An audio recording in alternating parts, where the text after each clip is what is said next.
every night for 2 decades, I became a conscious ghost, trapped in a narcotic fog, forced to witness the meticulous, cold-blooded destruction of my sanity and the theft of my entire existence by the man who vowed to love me until death. My name is Eleanor Ashford, and I am 77 years old. I sit here today, in a quiet, sunlit apartment in Rhode Island, ready to share a story I kept locked within my soul for nearly 3 decades, a tale of calculated cruelty, deep betrayal, and the agonizing struggle to reclaim a life stolen with a daily cup of bitter tea. I was born in 1948 in a town so small in rural Connecticut that everyone's history was shared knowledge, passed down through generations like the silver heirlooms in our china cabinets. I met Julian when I was 19. He was a man of quiet authority, 10 years my senior, who had come to town as a high-profile real estate developer, promising to revitalize our sleepy community. My father, a stern but fair man, saw in Julian the ambition he admired. "A man with foresight, Eleanor," he'd often say. In 1967, we married in a ceremony that was more of a social event than a loving union. But I was young, blinded by his charm, and convinced I had secured a future of quiet prosperity. The first few years were a facade of perfection. Julian's business ventures flourished. We purchased a sprawling colonial home, and I dedicated myself to homemaking, ensuring our life was a masterpiece of domestic tranquility. My one profound sorrow was our childlessness, a void Julian effortlessly filled with his constant, reassuring presence. "We are complete, Eleanor. You and I, we are a perfect unit," he would insist, a phrase that now chills me to the bone, for I understand it was merely a claim of ownership. It was around our 5th anniversary that the persistent, weary nights began. Not severe insomnia, but a restless, anxious inability to truly switch off. Julian, who prized order above all else, reacted with an exaggerated concern that now, looking back, I recognize as the first tightening of the noose.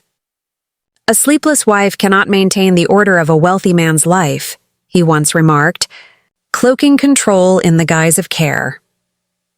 One damp evening in November of 1972, Julian presented his perfect remedy. He was a man who consulted many obscure medical texts, and he claimed to have found an ancient herbal concoction, a restorative tonic, to settle my nerves. He brought the first cup to me in the library precisely at 9 o'clock. It was a dark, syrupy liquid with an intensely bitter taste, masked only by an excessive amount of clover honey. "Trust me, darling." He smiled, his eyes holding a satisfaction that felt unnerving. "This is from a private formulation. It will guarantee your peace." I hesitated, but his gaze was insistent. I drank the first cup. The effect was immediate and deeply unsettling. It was not the gentle drift into natural sleep. It felt like a heavy, suffocating wave washing over me. My limbs became impossibly heavy, my tongue thick and unresponsive. But the most terrifying aspect was the fate of my mind. It remained partially, agonizingly awake, suspended in a murky, dark limbo, a silent observer in a paralyzed body. At the time, I rationalized it as the potent effect of natural sedatives. I was completely disastrously wrong. Julian ensured the ritual became sacred. Every night at 9 o'clock sharp, the ceramic teacup already filled would be waiting. "Every drop, my dear. Better to prevent than to cure," he'd command, watching me with an intensity that demanded compliance. Soon, the first bizarre occurrences began filtering through my semi-conscious haze. Murmured voices downstairs, the clear clinking of highball glasses, a distinct scent of exotic perfume wafting into our bedroom, scents that certainly did not belong to my simple life. When I cautiously mentioned this to Julian, his reaction was meticulously rehearsed. "They are vivid, sleep-induced dreams, Eleanor," he said, touching my cheek with a patronizing tenderness. "The tonic sometimes causes these nocturnal flights of fancy. We must not dwell on them," and I believed him. How could I not? He was my husband, the keeper of my home, the architect of my life. I had ceded all judgment to him, and he expertly exploited that trust. Little did I know, Each sip of that seemingly innocuous tea was a precisely measured dose of betrayal, beginning the meticulous 20-year process of dismantling my reality. The subtle signs of control, the way he isolated me from friends, the constant comments about my fragile nerves, were merely the groundwork for the monstrous act he was committing under the cover of darkness. My body was resting, but my soul was slowly being poisoned. Day after day, year after year, in the silent, suffocating captivity of my own home. The subtle incidents, the sounds, the phantom smells, the brief flashes of light under the bedroom door did not cease. They became the horrifying, consistent background noise of my nights. I was a puppet whose strings were cut, but whose eyes were still forced open, watching the world twist into a terrifying, unfamiliar shape. One particularly terrifying night, approximately 2 years into the treatment, I remember clearly the sensation of being moved. The paralyzing fog was heavier than usual, yet through it, I felt the cool leather of the living room sofa beneath my cheek. I tried desperately to move, to utter a sound, but my body refused to obey. I heard Julian's voice, low and conspiratorial, right beside me. "She's out, completely," he whispered, a sound that lacked all the warmth I knew. "You can come down now, Lydia." "Lydia?" The name echoed in the hollow space of my mind. A woman's light, musical laugh followed, and the sound of champagne being uncorked. I knew, with the terrifying certainty of a mind stripped bare, that I was not dreaming. I was present. I was a piece of decorative furniture, placed in the center of their secret stage. The next morning, the memory was fragmented, hazy, and easily dismissed by Julian. "My poor darling," he sighed, cradling my head in his arms. "The vivid dreams are worsening. This is why I worry. Perhaps the dosage needs a minor adjustment." And there it was, the escalation. With every question I posed, with every flicker of doubt I showed, Julian didn't deny. He simply increased the chemical constraint. The doses grew, and with them my ability to distinguish between my terrifying, semi-conscious observations and what Julian called mere fancy withered away. The cruelest part of his strategy was the public performance. Julian began to gently, subtly introduce the narrative of my mental decline to our small social circle. "Eleanor is having some confusing episodes lately," he would confide to our friends with a perfectly calibrated look of dedicated concern. "The doctors call it stress-induced confusion, but I am monitoring her constantly. I feel it is my duty." He orchestrated conversations around me, creating an echo chamber of pity and concern. My friends, seeing Julian's devotion and my own growing withdrawn nature, gradually faded away. They believed his narrative of the devoted husband caring for his fragile wife. I became a prisoner not just of my home, but of a manufactured reputation. The chains binding me were made of public perception and my own increasing self-doubt. I started to question everything. Was that red lipstick on the napkin really from the saleswoman at the department store, as Julian claimed? Was the sound of the piano late at night truly the wind playing tricks on the old house? Julian was a master sculptor of paranoia, carefully chipping away at the bedrock of my confidence until I could no longer trust my own eyes or ears. "Are you becoming paranoid again, Eleanor?" he would ask, his voice laced with the heavy disappointment of a saint witnessing a transgression. "Remember what Dr. Hemlock said about these episodes?" Dr. Hemlock, another name I didn't recall. But Julian would patiently insist that I had consulted him, that my memory was simply failing, a cruel side effect of my condition. And so, layer upon layer, the doubt accumulated, paralyzing any instinct I had left. The years blurred into a cycle of foggy mornings and terrifying nights. Julian's financial empire expanded. He traveled more, which he justified as the necessity of dealing with overseas clients, though he was always home promptly at 8:30 to prepare my 9 o'clock tea. "This is the sacred moment of my day," he would intone, the steam from the cup curling around his calculated smile. "Knowing you will rest peacefully brings me such peace. Peace." A word that mocked the terrifying reality of what was happening in that house. I was the silent, captive witness to my own gradual erasure. I was no longer a person. I was a controlled substance, a variable in Julian's meticulously crafted financial and emotional equation.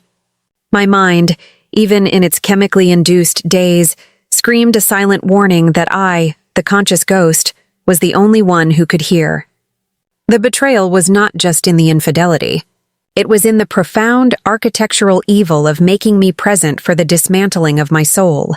I was witnessing my own humiliation, a silent movie played out just beyond the reach of my paralyzed will.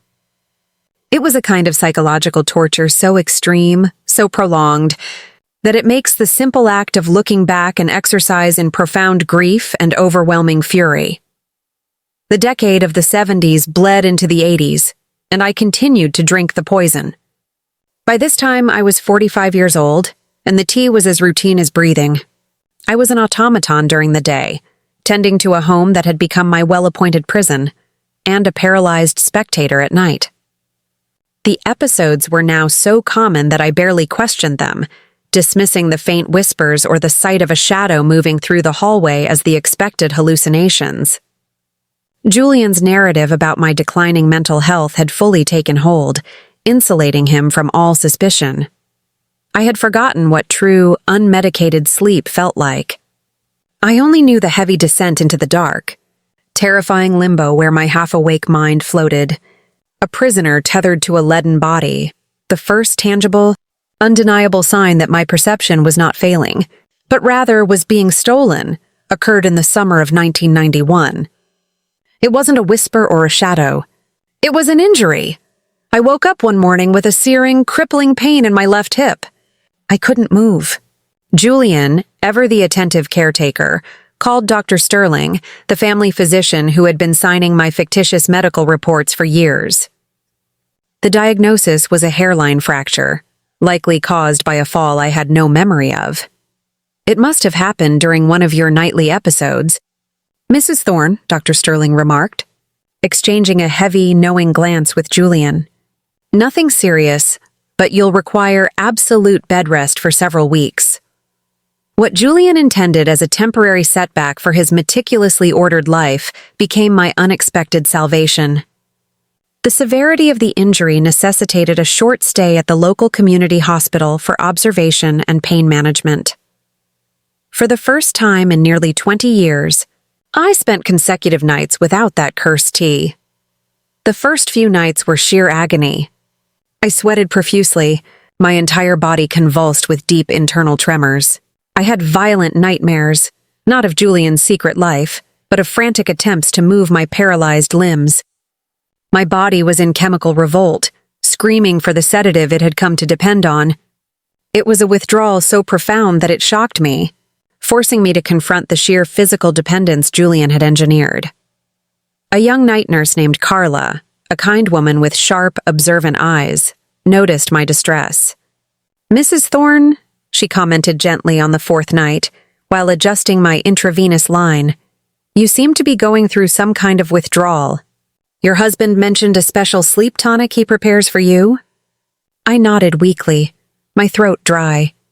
"He brought some with him, with explicit instructions for us to continue the regime," she continued, pointing to a small, unassuming porcelain teapot resting on my bedside table. "But I'm a bit suspicious of home remedies that cause such a physical reaction. If you'd like, I can document that you took it, but we could dispose of it tonight. Just to see how you truly feel without it." I froze. The idea of refusing the tea, of defying Julian's control even in his absence, sparked a terror so intense I nearly confessed everything to Carla. But there was a spark of genuine, professional concern in her gaze, a concern I hadn't felt directed at me in 2 decades. It was an anchor in the terrifying sea of my confusion. "All right," I whispered, the word feeling like a betrayal of my prison warden. "Just tonight. That night was the longest of my life." I thrashed, I cried, I felt the phantom echoes of my paralyzed existence. But when the morning light streamed through the hospital window, I experienced something extraordinary. Clarity. My mind was sharp, clean, like a dusty window pane suddenly scrubbed clean. The internal fog I hadn't even realized was there had lifted, revealing the terrifying, unadorned landscape of my reality. When Carla returned, I looked her straight in the eye, my voice steady for the first time in years. "I feel strange," I admitted. "As if I've just woken up from a very, very long sleep." She smiled, a knowing, triumphant smile. "Sometimes, Mrs. Thorne, we have to stop taking things to understand what they were truly doing to us." Our secret pact was sealed. I lied to Julian during his daily perfunctory visits, assuring him the hospital staff was administering the tonic faithfully. The growing clarity was my weapon, the silence, my shield. The clarity, once achieved, was an avalanche. In the sterile, quiet environment of the hospital room, the fragmented pieces of 20 years of captivity began to snap into place, creating a terrifying, coherent picture. It wasn't just fragmented memories. They were now entire crystalline scenes of humiliation and calculated malice. I remembered sitting on the living room sofa, that cool, leather contact, paralyzed, yet forced to listen as Julian and Lydia discussed their financial strategies right beside me. I recalled conversations where Julian detailed the gradual, subtle draining of my inheritance, the money my grandfather had left me, tied up in trusts Julian expertly manipulated. One memory, in particular, solidified the profound cruelty of his actions. It was the night of our 10th wedding anniversary. Julian had served an extra strong tea, explaining that it was a celebratory blend.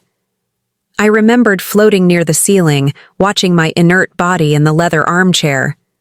Julian was at the dining table with Lydia, uncorking the expensive vintage wine I had always saved for special occasions. "We have to be careful with the dosages." "Julian," Lydia said, her voice sharp and clinical, "you don't want to tip her over the edge too soon. The transfer of assets must be seamless." "She's fine," Julian scoffed, pouring wine. "She only registers whispers and shadows. By morning, she'll dismiss this as a particularly vivid dream. The only thing she needs is a consistent supply of her restorative tonic." The word tonic delivered with such casual disdain, the sheer cold-blooded planning, it hit me with the force of a physical blow. This was not mere adultery. This was a meticulously documented long-term financial and psychological imprisonment. Julian hadn't just cheated on me. He had ensured I was present, immobilized and aware, to witness my own slow-motion destruction, powerless to intervene. The goal was not love or even passion, but absolute financial control. When I was discharged from the hospital 3 weeks after the fall, I was a fundamentally different woman. The confusion was gone, replaced by a steely, glacial determination. The victim was dead. A strategist had been born. I knew the immediate, paramount danger.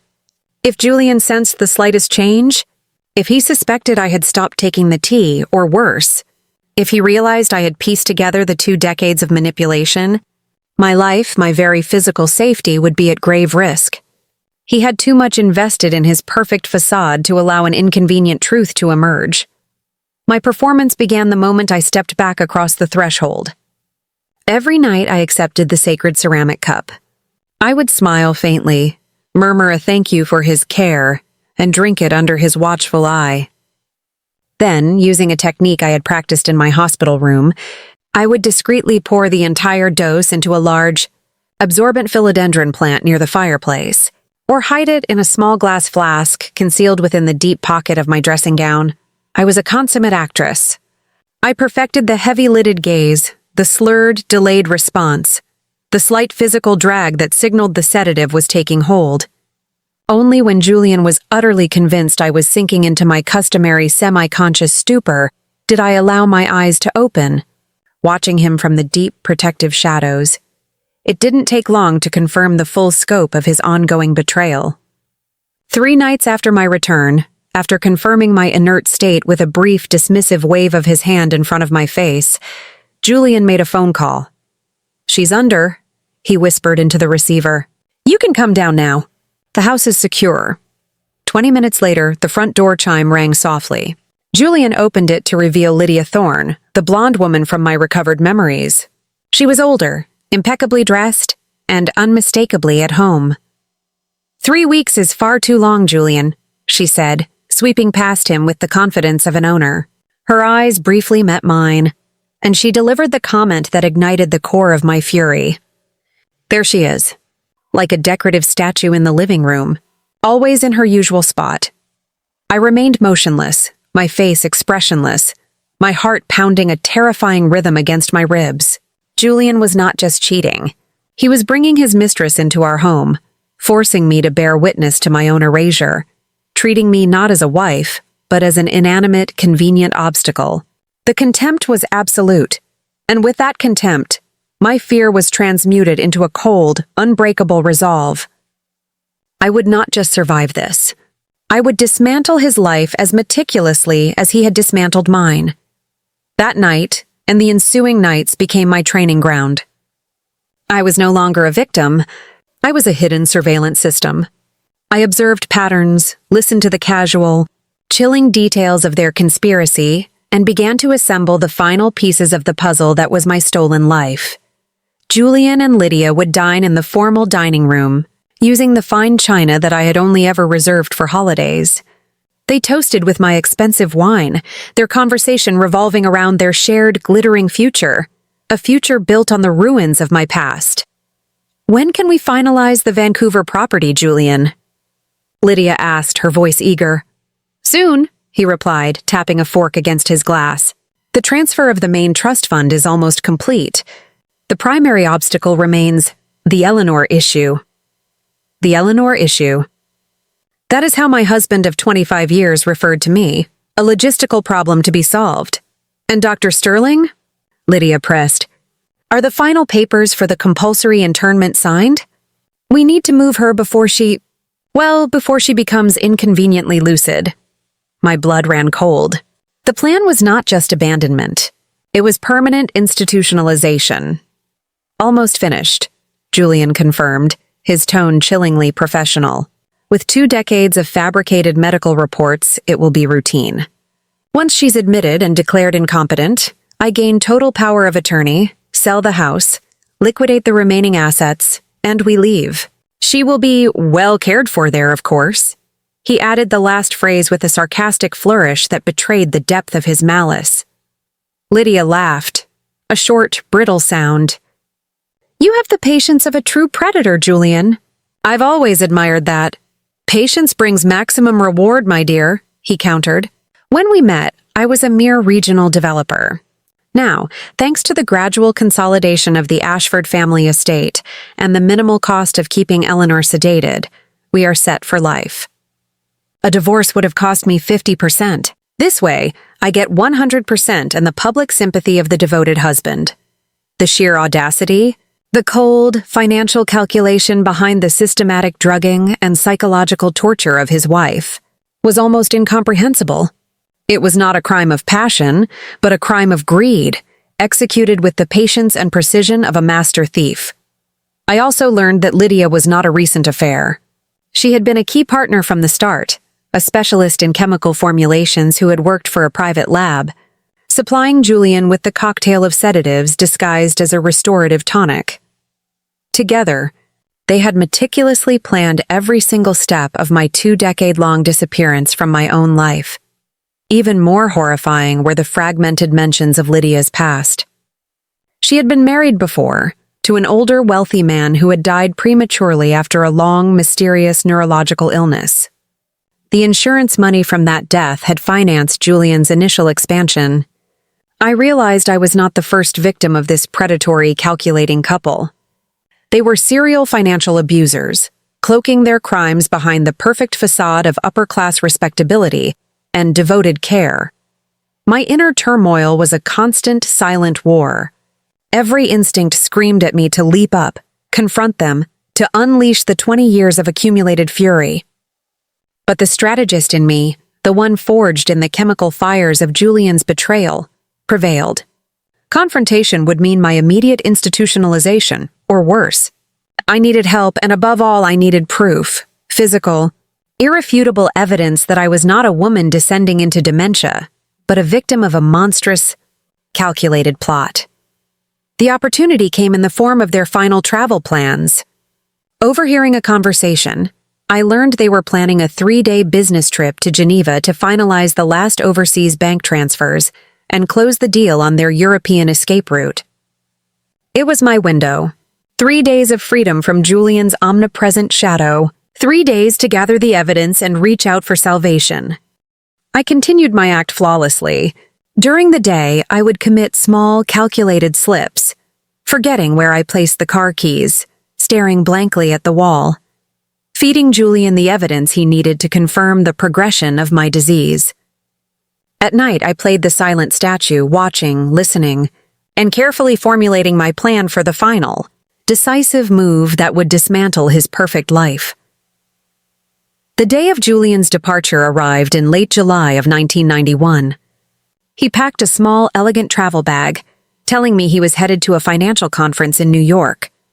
The lie was so smooth, so well rehearsed that it was terrifying. "It's just 3 days. Darling," he said, adjusting his silk tie, "Mrs. Davies will be here with you, staying in the guest suite. And don't worry about your tonic. I've pre-measured the doses in the refrigerator, with clear instructions for her to heat it." I played the role of the confused, dependent wife, my brow furrowed with fabricated anxiety. "You will come back, won't you?" I asked, allowing my voice to tremble exactly as he expected. Julian approached and caressed my cheek, his smile the epitome of false tenderness. "Of course, Eleanor. I always come back. Who else would take care of you, my fragile flower?" The irony of those words was a bitter taste I almost gagged on. After he left, Mrs. Davies, an elderly, overly sympathetic neighbor Julian had hired, arrived. She treated me with the condescending pity reserved for a senile relative. I maintained the facade of my mental decline throughout the day, eating bland meals and staring vacantly at the television. That night, the true work began. Mrs. Davies dutifully brought my tea. I feigned consumption, discreetly dumping the sedative into the soil of the large potted fern, which I noted was already looking strangely sickly. I then retreated to the bedroom, murmuring a weak good night, and pretended to fall immediately into my chemically induced stupor. I waited until I heard Mrs. Davies retire to the guest suite and the sound of her television being turned on. Then I rose, moving through the house with the silent, predatory grace of a woman who had been granted a temporary, precious reprieve. My destination was Julian's private office, the sanctuary where he planned my destruction. The door was, as expected, locked. But over the preceding weeks, I had observed his movements meticulously. The spare key was not hidden under a vase. It was concealed inside a hollowed-out antique silver locket on the top shelf of the library, disguised as a sentimental ornament. Key in hand, I entered the command center of my prison. I only switched on the small, dim desk lamp, plunging the rest of the room into revealing shadow. Julian's office was a testament to his calculating mind, meticulous, organized, and utterly devoid of warmth. I started with the filing cabinet drawer marked Personal Assets EA. I found a thick, terrifying red folder bearing my initials. Inside was the fiction that had replaced my reality. Medical reports dating back to 1972, signed by Dr. Sterling, detailing a rapidly progressive, stress-induced early-onset dementia. Photographs of me in a state of semi-consciousness, catalogued by date, clearly taken without my knowledge, macabre evidence of his scientific process, and then, the smoking gun, a finalized request for my compulsory internment at a long-term care facility in the Midwest, dated the previous week, lacking only the final judicial stamp. The form described me as a high-risk patient with episodes of self-harm and severe cognitive failure, incapable of self-care. It was a masterpiece of calculated professional falsehood. My hands shook, but not with fear, with a searing righteous rage. This wasn't just proof of infidelity. It was proof of premeditated criminal conspiracy. Using the commercial-grade photocopier Julian kept in the office, I began to duplicate everything. Every forged signature, every falsified report, every clinical lie. This paper trail was my only bullet. In a separate locked cabinet, I found the most damning evidence of all, Julian's private journal. Not a diary of feelings, but a cold clinical ledger of control. Entry from 1974, E almost saw Lydia tonight. Must be more vigilant. Increased the tonic by 5 milligrams. and introduced a component to target short-term memory encoding. Acceptable risk versus reward. Entry from 1980. Sterling agreed to sign all future psychiatric reports in exchange for 15% of the Ashford family trust assets. A necessary, expensive investment for the long game. Page after page, I photocopied the chilling documentation of my slow, deliberate murder, not of my body, but of my mind and my future. I was not crazy. I was never crazy. I was the victim of a brilliant sociopathic mind. In a folder labeled Zurich, I found the final pieces of their escape. Documents for an apartment purchase in Switzerland, wire transfers to offshore accounts, and airline tickets booked in the names of Julian and Lydia Thorne, scheduled for the week following my planned institutionalization. The truth solidified into crystal-clear agony. My husband had stolen not just my fidelity, but my entire sovereign existence. I finished the copying, organized the originals perfectly, and stored my folder of copies deep within the lining of an old, unused winter coat in the back of the closet, a place Julian would never look, as he had controlled even my wardrobe for years. I had the evidence. Now I needed the escape plan. The first night had been a terrifying success. The second day was dedicated to enacting the next, most crucial phase, securing my legal retrieval. I continued my role as the mentally frail Eleanor. I confused Mrs. Davies's name, misplaced my spectacles in plain sight, and stared vacantly at the window, all subtle, calculated errors that Mrs. Davies diligently noted down, unknowingly feeding the fiction of my decline. When Mrs. Davies left the house briefly to pick up a specialized medication for herself at the chemist, my window of opportunity opened. I moved swiftly to the landline in the kitchen, my heart hammering a chaotic rhythm against my ribs. Julian had long since removed the cellular phone from the house, citing the dangers of technology for my delicate mind. I called the only person who possessed the intelligence, the resolve, and the legal authority to truly save me. My niece, Clara Jennings. She was a sharp, formidable corporate attorney in Chicago, and Julian had successfully estranged us for nearly a decade, citing my unpredictable behavior. The phone rang 3 times. Hello? This is Clara Jennings. Her voice was precise, professional, and entirely unfamiliar after so long. Clara? It's your Aunt Eleanor, I whispered, forcing the urgency into my tone. There was a profound, stunned silence on the line. Aunt Eleanor? My God, Julian actually let you use the phone? Are you all right? The underlying bitterness in her tone was unmistakable. She had always doubted Julian's narrative.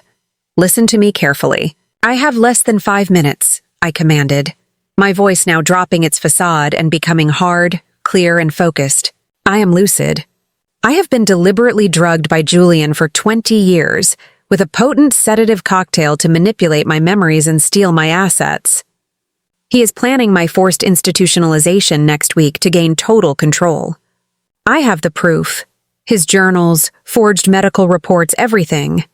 The silence returned, but this time it was different. A silence of rapid, professional calculation. I could practically hear the gears of her legal mind turning. Where is he now? She finally asked, her professional tone kicking in. He's in Geneva for 3 days. His mistress Lydia Thorne is with him. Mrs. Davies is here watching me, but she is merely a useful fool. Can you meet me in Chicago? No, I have no access to money, identification, or transportation. I am under surveillance. Understood. I'm flying out immediately. I will arrive in Hartford tomorrow morning and drive directly to the house. Do not deviate from your role. Continue the performance, Eleanor. Do not let Davies see this new clarity. Our success depends on her believing you are still the ghost. Thank you, Clara, I breathed, the word a sudden, overwhelming release of pressure. Hurry! I hung up the phone precisely as I heard the front door open and the creak of Mrs. Davies's orthopedic shoe against the tile. I stumbled back toward the living room armchair, resuming the vacant, confused expression just as she entered, carrying a small paper bag. The rest of the day was a terrifying lesson in patience. I went through the motions, acting out the role of the incapacitated wife, while inside, I was a coiled spring, counting down the minutes until my niece arrived. Julian's life and mine stood suspended on the razor's edge of that one clandestine phone call. That night was the final performance. I lay in bed, feigning deep sedation, listening to the rhythmic ticking of the grandfather clock. Tomorrow I would either walk out of this prison forever, or Julian's plan would succeed, and the true nightmare, permanent chemical imprisonment, would begin. The risk was monumental, but the realization that I had an ally, a brilliant, tenacious mind on my side, gave me the strength to endure the final, agonizing hours of my captivity. I was no longer fighting alone. The battle for Eleanor Ashford's life had officially begun. The following morning, I woke before dawn, my body vibrating with nervous energy. I went through the motions of a confused, slow-moving morning. I allowed Mrs. Davies to help me dress, and I murmured vague, non-committal answers to her tedious chatter. Around 10 o'clock, the doorbell rang. I heard the sound of Mrs. Davies's heavy footsteps crossing the hallway, followed by the sound of the latch turning. "Good morning," a voice, clear and professionally authoritative, cut through the quiet of the house. "I'm Clara Jennings, Mrs. Thorne's niece. I'm an attorney, and I'm here for a prearranged visit with my aunt." "Oh!" "The lawyer from Chicago," Mrs. Davies sputtered, clearly thrown off balance. Mr. Thorne didn't mention. Due to Mrs. Thorne's condition, you see, he prefers to supervise all visits. "Mr. Thorne is currently unavailable," Clara stated firmly, eliminating any room for argument. "And as her closest relative and legal counsel, I assure you, my visit is entirely necessary." "Where is my aunt?" I heard their footsteps approaching the bedroom, and I quickly adjusted my expression, reverting to the vacant, slightly unfocused gaze I had perfected over 2 decades. The door opened, and Clara walked in, followed closely by a visibly uncomfortable Mrs. Davies. Clara was exactly as I remembered her, tall, impeccably tailored, with an expression that combined intelligence with an unyielding sense of justice. "Hello, Aunt Eleanor," she said gently, approaching the bed. She took my hand, her touch conveying a private, potent signal of solidarity. "Clara," I murmured, my voice weak, playing the role of the woman struggling for recognition. "My beautiful girl, you're taller." Clara sat beside me, still holding my hand. Then, she turned her laser focus to the unwelcome audience. "Mrs. Davies, thank you. Could you grant us a moment of absolute privacy? We have confidential family and legal matters to discuss." Mrs. Davies hesitated, her loyalty to Julian warring with Clara's sheer professional dominance. I suppose I'll be in the kitchen if you need anything," she said, reluctantly withdrawing and closing the door with a soft click. The moment the door sealed, I gripped Clara's hand tightly, the pretense instantly melting away. "Clara, thank you came. We don't have much time." My voice was strong, clear, and commanding, the voice of the real Eleanor that Clara had never heard. Clara's eyes widened, a momentary flash of shock crossing her face before she regained her composure. "My God, Aunt Eleanor, it's true. The clarity, it's astounding." "I am perfectly lucid, and I am ready to fight," I stated, getting out of the bed with a determined energy that surprised both of us. "The evidence is in the back of the closet. The brown velvet coat, hidden in the lining." While Clara retrieved the folder of duplicated documents, I pulled out the necessary paperwork she had instructed me to prepare, a detailed, sworn affidavit of the abuse, a request for an immediate protective order against Julian, and a power of attorney granting Clara full authority to act in my name. Together, we sat on the bed and reviewed the horrifying dossier. Clara leafed through Julian's clinical journal entries, the forged medical records signed by Dr. Sterling, and the shocking flight information. "This is not just abuse, Aunt Eleanor," Clara murmured, shaking her head in disgusted amazement. "This is RICO. This is a sustained criminal enterprise masked as a marriage. And this Dr. Sterling? He will lose everything. His involvement is monstrous." "And he will," I affirmed, signing the final document with a flourish that felt like an act of war. They will all pay for attempting to bury me alive. With the necessary documents signed and the copies secured in Clara's briefcase, the time for the final, irreversible step had arrived. "We need to leave now," Clara said, standing up. "We are driving to the federal courthouse in Hartford immediately to file the injunction before Julian or Lydia can make any moves from Europe." I looked around the opulent bedroom that had been my gilded cage, at the four-poster bed where I had been chemically paralyzed countless times. "I am not leaving anything behind, Clara," I said, a finality in my voice. "I am leaving a prison. My life starts now, only forward." I packed one small, simple duffel bag with only the bare necessities, nothing that Julian had ever purchased for me. As we reached the front door, Mrs. Davies emerged from the kitchen, her eyes bulging at the sight of me fully dressed. With a suitcase at my feet, "Mrs. Thorne, what are you doing? You can't leave. Mr. Thorne no longer has any authority over my aunt," Clara interrupted, her voice a steel rod. "I have legal documentation here that proves systemic abuse, coercion, and financial fraud. My aunt is under my immediate protection, legally sanctioned." Mrs. Davies turned pale, her gaze jumping between Clara and me. "But her condition? The sedative tea?" "There is no condition," I stated, looking her directly in the eyes, the first unmedicated, clear gaze she had seen in years. "There never was. Only a cruel, psychopathic man drugging me for financial gain. And it ends today." We walked past her, crossing the threshold and stepping into the blinding, beautiful glare of the afternoon sun. I felt a weight lift from my soul, heavy and dark, like a shroud being stripped away. As Clara's car sped away from the house of horrors, I allowed myself a genuine, unrestrained smile. A smile of freedom, a smile of a woman resurrected. Clara drove us straight to Chicago. We couldn't risk staying in Connecticut or even New York, given Julian's network of contacts. I needed to be entirely off the grid. We arrived at her elegant downtown apartment as the sun rose timidly over Lake Michigan. I collapsed onto the guest bed, utterly exhausted, yet unable to sleep. For 20 years, I had opened my eyes to the same walls, the same terrifying routine. Now, the walls were new, the routine gone, and the future was a vast, terrifying, yet intoxicating blank slate. That first week was a maelstrom of legal activity. Clara, with the efficiency of a world-class lawyer, immediately presented my dossier to the Cook County Federal Court and the Chicago Police Department's Special Victims Unit.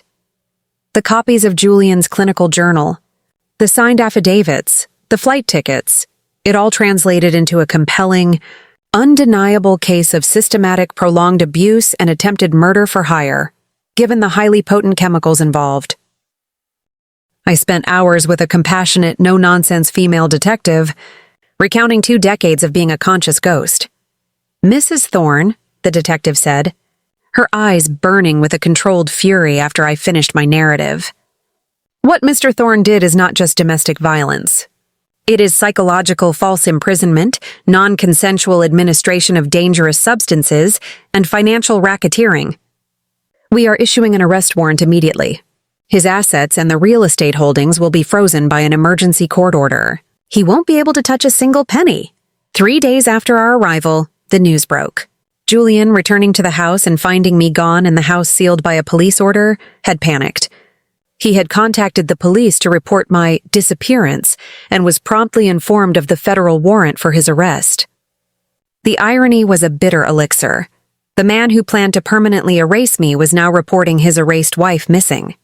He tried to flee to the Canadian border but was apprehended at a small regional airport, attempting to board a private jet with a suitcase containing nearly $200,000 in various currencies. Lydia was not with him. She had vanished, likely alerted by Julian's desperate communications. August and September of 1991 were consumed by legal procedures. Testimony, medical examinations, and forensic analysis confirmed everything. The detailed toxicological tests on my hair and tissue samples were particularly shocking. "Mrs. Thorne," the forensic physician explained, "we found traces of 7 different, highly controlled sedative compounds in your system, administered continuously over decades. Some are experimental. It is frankly a miracle that you did not sustain permanent liver or neurological damage. Your resilience is phenomenal. A miracle, they called it. I preferred to think of it as a fierce, unyielding will to survive that even Julian's chemical cocktail could not entirely extinguish. The most difficult moment was seeing Julian again during a preliminary hearing. He sat across the courtroom, handcuffed, wearing a cheap gray jumpsuit. Our eyes met for a brief, shattering instant. His were filled with a burning, self-pitying hatred. Mine were filled with something far more devastating. Pity mixed with absolute sovereign indifference. That man was no longer my husband, my captor, or even my enemy. He was an object, a problem solved. His power over me was irrevocably finished. Justice continued its relentless march. Lydia was finally located attempting to secure a false passport in a Mexican consulate and was immediately extradited. Dr. Sterling, confronted with the explicit documentation from Julian's journal detailing the financial quid pro quo, crumbled, confessing to the systematic falsification of my medical history in exchange for a plea deal. In October, the court issued the sentence. Julian Thorne was convicted on multiple counts and sentenced to 12 years in federal prison. Lydia received 8 years. Dr. Sterling lost his license and received a reduced sentence of 4 years for his cooperation.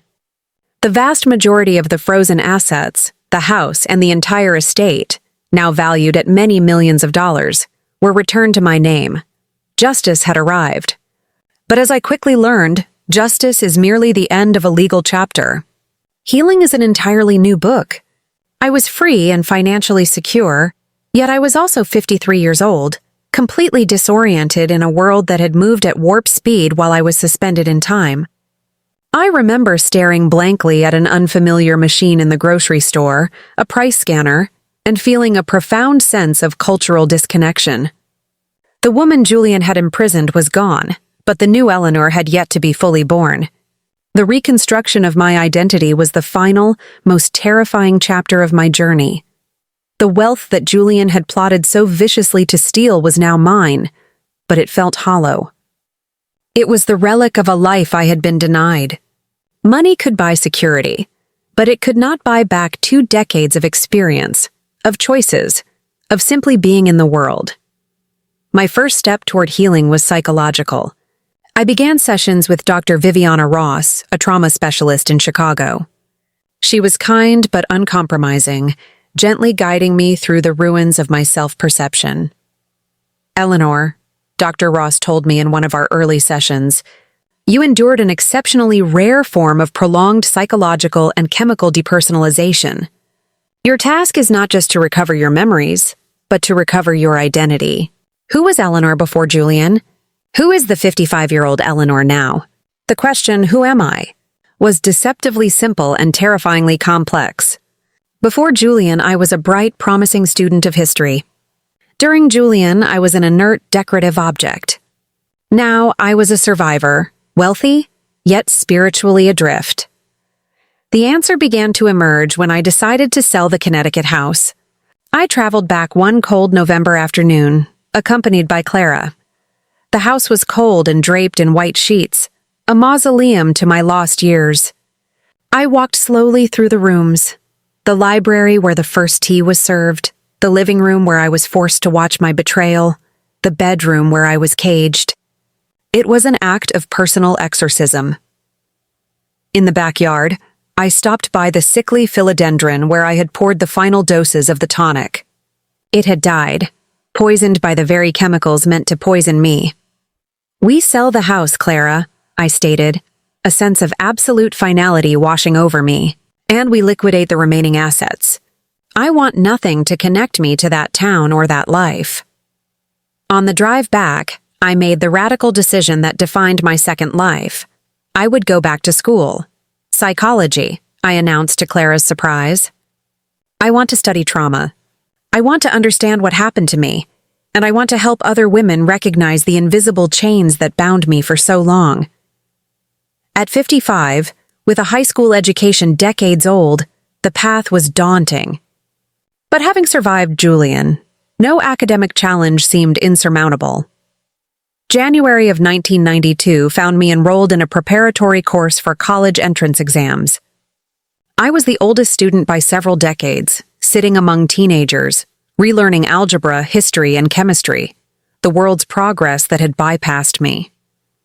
My classmates called me the professor, initially with curiosity, then with genuine admiration. Each page I turned, each concept I mastered, was an act of defiance against the 2 lost decades. I sold the house and purchased a small cozy apartment near the University of Illinois at Chicago. My financial independence was secure, thanks to Clara's meticulous work in recovering the stolen funds. In December, I took the entrance exam. The essay prompt asked for a composition on overcoming adversity. I smiled. I had lived enough adversity to write a memoir. February of 1993 brought the triumphant news. Accepted into the psychology program at UIC. My university life was both exhilarating and profoundly challenging. The academic rigors demanded a mental stamina I was forced to rebuild. It was in a course on psychological trauma during my 3rd semester that I found my true vocation. The professor was discussing cases of prolonged, covert psychological manipulation. Sitting in the back row, I heard my own life being dissected and given clinical terminology.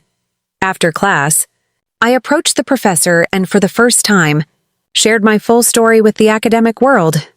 "Mrs. Thorne," he said, his voice hushed with awe, "your experience is a unique, invaluable case study. Have you considered documenting this for a scientific publication? It could revolutionize how we understand and treat covert abuse." And so, at 57, I became a psychology student, a case study, and eventually the co-author of a published academic article, Chemical Captivity, a 20-year case study in psychological and chemical abuse. My story, once a source of deep shame, was transforming into a tool for systemic awareness and hope. The academic article, published in a respected psychological journal, immediately caught the attention of advocacy groups and legal organizations defending women's rights. My life, which had been characterized by silence, was abruptly thrust into the light. I was invited to speak at conferences, participate in training seminars for law enforcement, and share my journey with support groups for survivors of domestic violence. My experience had given me a unique, unassailable credibility. I didn't just study trauma. I had survived its most calculated form. In December of 1996, at 58 years old, I received my bachelor's degree in psychology, specializing in trauma and recovery. In the audience watching me receive my diploma were Clara, Dr. Ross, and 3 women who had contacted me after reading the academic paper, all survivors who had found the courage to seek help because my story validated their own terrifying silent struggles. That night, holding my degree, I finally understood the true meaning of my 20 lost years. Julian had tried to steal my life, but in a perverse twist of fate, he had given me an unparalleled education in human cruelty and, more importantly, in human resilience. My lost time had been converted into an extraordinary purpose. January of 1997 marked the official beginning of my professional career.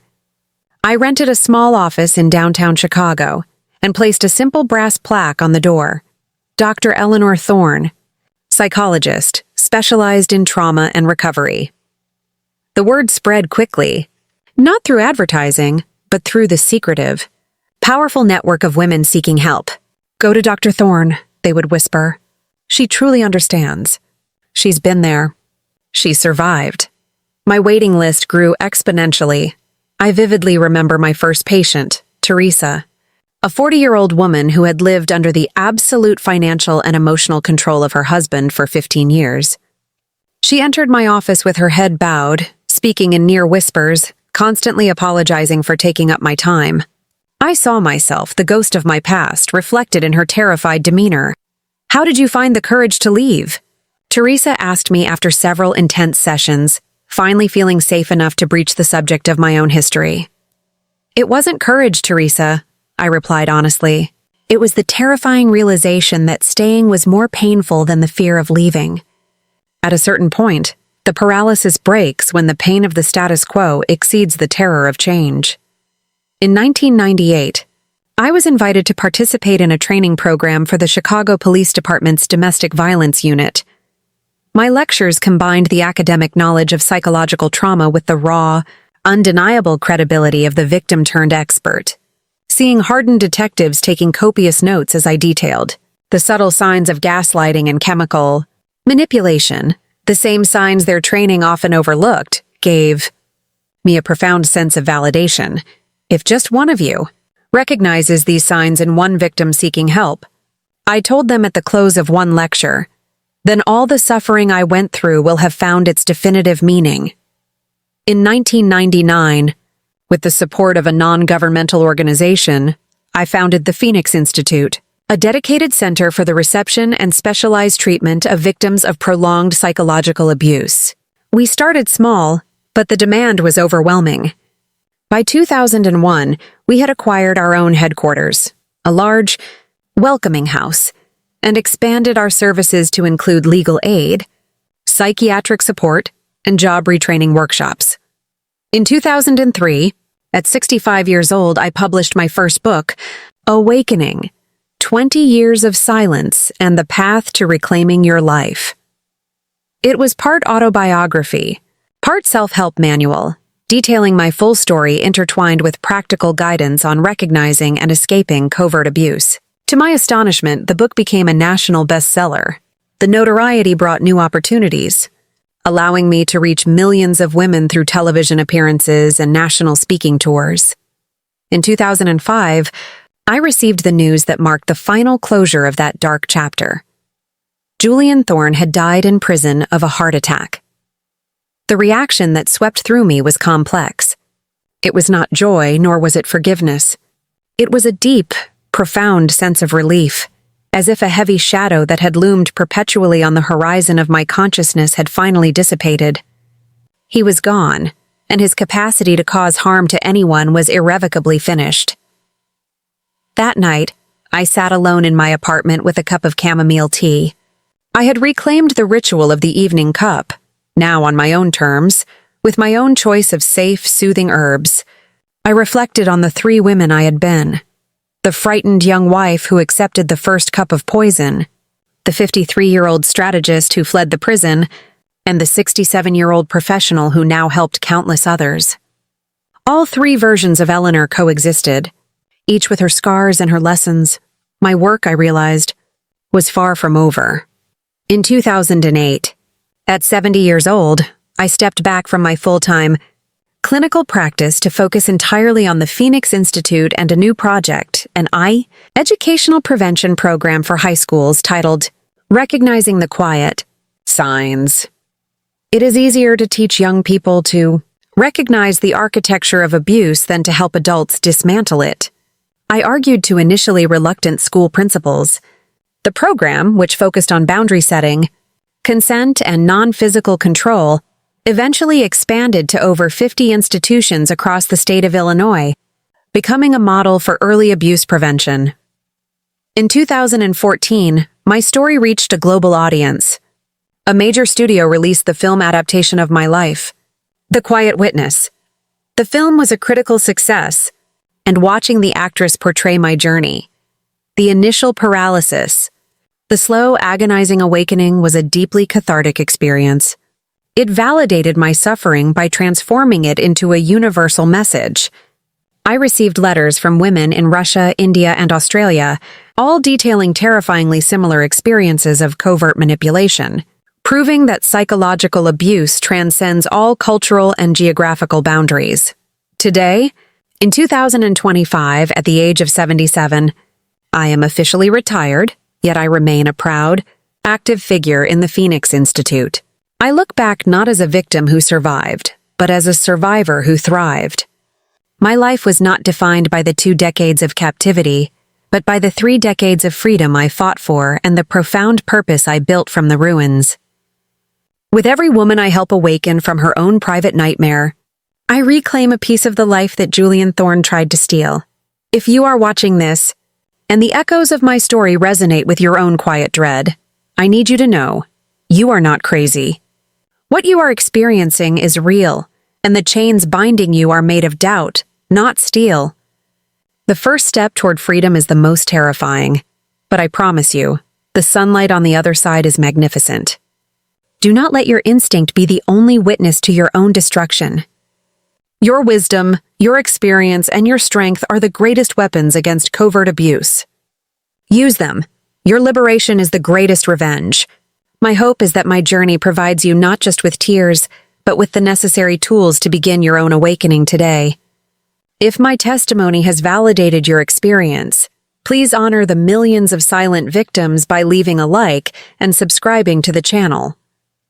Share this message. Your voice can shatter someone else's silence.